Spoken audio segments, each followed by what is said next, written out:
नमस्कार, सत श्री अकाल, आदाब। मैं एक बारी फिर एक इदां दा सबजैक्ट लैके तुहाडे कोल आया। मैनूं पता तुसीं कोरोना दी महामारी नूं रोकण लई घरां 'च बैठे हो और इहदे नाल रुक भी जाएगी। तुहाडा बहुत बहुत धन्नवाद। तुसीं गवर्नमेंट दी एडवाइजरी ते काम कर रहे हो, मन रहे हो। तुहाडा सारिआं दा धन्नवाद। Stay home, stay safe. और अज गल करांगे, एक दिन पहला मैं गल कीती सी ओलंपिक मैडल्स दी कि 120 सालां दे इतिहास दे विच 135 करोड़ दी आबादी, भावें आबादी उदों घट सी वधदी रही, लेकिन अज दुनिया दा सब तो वध पॉपूलेटेड देश अगर कोई है तो वह साडा देश है भारत। 135 करोड़ दी आबादी और 120 साल का ओलंपिक का इतिहास और सिर्फ एक इंडिविजुअल गोल्ड मैडल, एक 2008 दे विच अभिनव बिंद्रा नूं जिहड़ा मिलिया सी।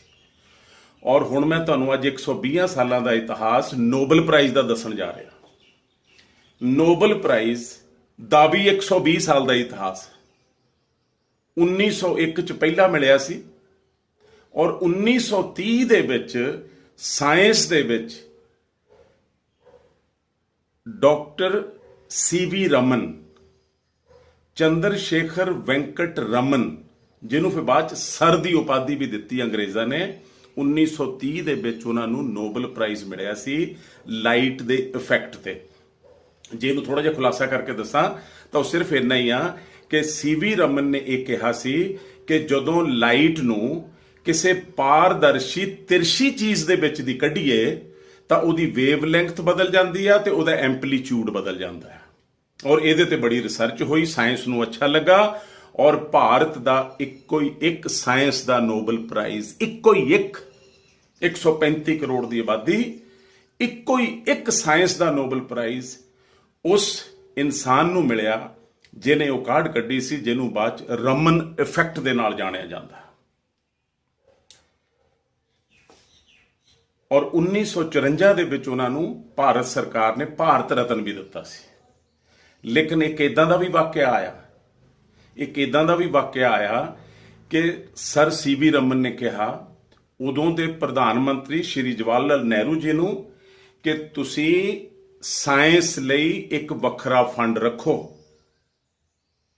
नेहरू ने जदों गोल मोड़ जवाब दिता, क्योंकि सीवी रमन चाहता सी बई वध तो वध साइंस के नोबल प्राइज़ भारत नूं मिलण, वध तो वध साइंस इत्थे तरक्की करे, दुनिया का साइंस का हब बन जाए भारत। लेकिन नेहरू ने राजनीतिक जवाब दे के उहदे प्रस्ताव नूं ठुकरा दिता सी, जिहड़ा भारत रत्न सी और नोबल प्राइज़ विनर सी।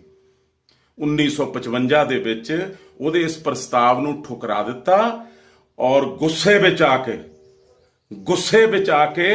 जिहड़ी वो इंस्टीट्यूट सी, Raman institute of science Bangalore दे विच, उहदे विच प्रधानमंत्री दा जिहड़ा बस्ट लगा हुंदा, बस्ट हुंदा बुत जिहड़ा छाती तो उपर उपर हुंदा, उहनूं कहंदे बस्ट, BUST, छाती तो उपर उपर दा धड़ बुत लगाया सी। और दुखी होके सीवी रमन ने दुखी होके वो चक के धरती ते 2 बारी पटक के मारिया, टोटे टोटे कर दिता और जवाहरलाल नेहरू के सामने। और फिर इत्थे ही नहीं रुकिया, इत्थे ही नहीं रुकिया, उन्हें जिहड़ा भारत रत्न का अवार्ड दिता सी उदों दी गौरमेंट ने उहनूं एक थोड़े दे नाल तोड़ तोड़ के चूर चूर कर दिता सी। और अज उस बंदे का हादा नारा, उस सर सीवी रमन का हादा नारा इस कदर पहुंच गया आ कि 1930 तो बाद 120 सालां दे इतिहास 120 सालां दे नोबल प्राइज़ दे इतिहास दे विच सिर्फ एक साइंस का नोबल प्राइज़ है। और 1930 तो लैके हुण 90 साल होर हो गए, कोई नोबल प्राइज़ दे लागे भी नहीं पहुंचा। की दसीए तुहानूं, है कोई ऑडिट करने वाला? अरबां खरबां का fund, IITs, IIMs, ITI, ITCs, किड्डियां बड्डियां इंस्टीट्यूट्स, वो किड्डे किड्डे डीन, किड्डे किड्डे कॉम्पलैक्स और अरबां खरबां का बजट, और एक भी साइंटिस्ट नहीं निकल रहा जिहड़ा नोबल प्राइज़ तक पहुंच जाए। और कितना चिर हो गया? 90 साल हो गए। और नोबल प्राइज के इतिहास ਨੂੰ 120 ਸਾਲ ਹੋ ਗਏ। ਇਹ ਹਾਲਾਤ ਜਿਸ ਦੇਸ਼ ਦੇ ਵਿੱਚ ਬਣੇ ਹੋਣ ਔਰ ਕੋਈ ਕੁੱਤੀ ਕਿੱਦਾਂ ਕਹਿੰਦੇ ਹੁੰਦੇ ਉਹ ਅੰਨੀ ਪੀਂਦੀ ਕੁੱਤਾ ਚੱਟੀ ਜਾਂਦਾ, ਕੋਈ ਪੁੱਛਣ ਵਾਲਾ ਨਹੀਂ, ਕੋਈ ਦੱਸਣ ਵਾਲਾ ਨਹੀਂ, ਔਰ ਸਾਰੇ ਆਪਣੀਆਂ ਵਾਰੀਆਂ ਉਡੀਕ ਰਹੇ ਆ ਕਿ ਵਾਰੀ ਆਵੇ, ਉੱਤਰ ਕਾਟੋ ਮੈਂ ਚੜਾਂ। ਪੋਲੀਟੀਕਲ ਪਾਰਟੀਆਂ ਦਾ ਇਹ ਹਾਲ ਹੈ ਵੀ ਸਾਰੇ ਆਪਣੀਆਂ ਵਾਰੀਆਂ ਉਡੀਕਦੇ ਵੀ ਸਾਡੀ ਲੁੱਟ ਦੀ ਵਾਰੀ ਕਦੋਂ ਆਊਗੀ, ਉੱਤਰ ਕਾਟੋ ਮੈਂ ਚੜਾਂ। ਇੱਕ ਦੂਜੇ ਨੂੰ ਧੱਕਾ ਦੇ ਕੇ ਥੱਲੇ ਨੂੰ ਸਿੱਟਣ ਦੀ ਕੋਸ਼ਿਸ਼ ਕਰਦੇ ਆ ਤਾਂ ਕਿ ਮੈਂ ਉੱਪਰ ਆ ਜਾਵਾਂ। ਉੱਪਰ ਕਿਉਂ ਆ ਜਾਵਾਂ? ਕਿਉਂਕਿ ਲੁੱਟ ਖਸੁੱਟ ਮਚਾਉਣੀ ਆ। ਕਿਉਂਕਿ ਇਹ ਜਿੱਦਾਂ ਦੀ ਇਹ ਕਰ ਰਹੇ ਤੋਂ ਵਧੀਆ ਲੁੱਟ ਕਰਾਂਗੇ ਅਸੀਂ ਇਦਾਂ ਦੀ ਲੁੱਟ ਕਰਾਂਗੇ ਕਿ ਰਿਕਾਰਡ 'ਚ ਬਿਨਾ ਆਊਗੀ। ਇਦਾਂ ਦੀ ਲੁੱਟ ਖਸੁੱਟ ਚੱਲ ਰਹੀ ਹੈ ਸਾਰੇ ਦੇਸ਼ ਦੇ ਵਿੱਚ। ਔਰ ਇਹ ਕਦੋਂ ਬੰਦ ਹੋਏਗੀ? ਖੁਦਾ ਜਾਣੇ, ਰੱਬ ਜਾਣੇ, ਵਾਹਿਗੁਰੂ ਜਾਣੇ ਕਦੋਂ ਬੰਦ ਹੋਏਗੀ। ਕਦੋਂ ਤੁਸੀਂ ਜਾਗੋਗੇ ਤਦੇ ਹੀ ਬੰਦ ਹੋਊ। ਤੁਸੀਂ ਵੀ ਤਾਂ ਬਾਰੀਆਂ ਲਾਈਆਂ ਆ, ਤੁਸੀਂ ਵੀ ਤਾਂ ਕਹਿੰਦੇ ਐਤਕੀ ਉਹਨੂੰ ਹੀ ਤਾਂ ਇਹਨੂੰ ਪਾਓ, ਉਹਨੂੰ ਨਹੀਂ ਤਾਂ ਇਹਨੂੰ ਪਾਓ, ਇਹੀ ਲੱਗੇ ਹੋ ਤੁਸੀਂ ਵੀ ਕਰਨ। ਔਰ ਡਾਕਟਰ CV ਰਮਨ ਦਾ ਹਾਦਾ ਨਾਰਾ। ਔਰ ਦੇਖੋ ਉਹਨੇ ਕਦੋਂ ਜਵਾਹਰ ਲਾਲ ਨਹਿਰੂ ਉਦੋਂ ਦੇ ਪ੍ਰਧਾਨ ਮੰਤਰੀ ਦਾ ਬਸਟ ਤੋੜਿਆ, ਚੱਕ ਕੇ ਜ਼ਮੀਨ ਤੇ ਮਾਰਿਆ, 2 ਵਾਰੀ ਟੁਕੜੇ ਟੁਕੜੇ ਕੀਤਾ ਸਾਹਮਣੇ ਉਹਦੇ। ਔਰ ਉਸ ਤੋਂ ਬਾਅਦ ਭਾਰਤ ਰਤਨ ਜਿਹਦੇ ਲਈ ਦੁਨੀਆ ਤਰਸਦੀ ਹੈ ਕਿ ਮੈਨੂੰ ਮਿਲ ਜਾਏ, ਮੈਨੂੰ ਮਿਲ ਜਾਏ।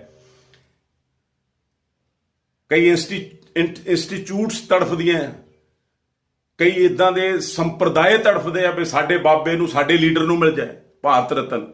ਔਰ CV ਰਮਨ ਨੇ 54 ਦੇ ਵਿੱਚ ਮਿਲਿਆ ਹੋਇਆ, ਅਜੇ ਗਰਮੇ ਹੀ ਸੀ, ਅਜੇ ਮੈਡਲ ਗਰਮੇ ਹੀ ਸੀ, ਅਜੇ ਨਿੱਘਾ ਸੀ।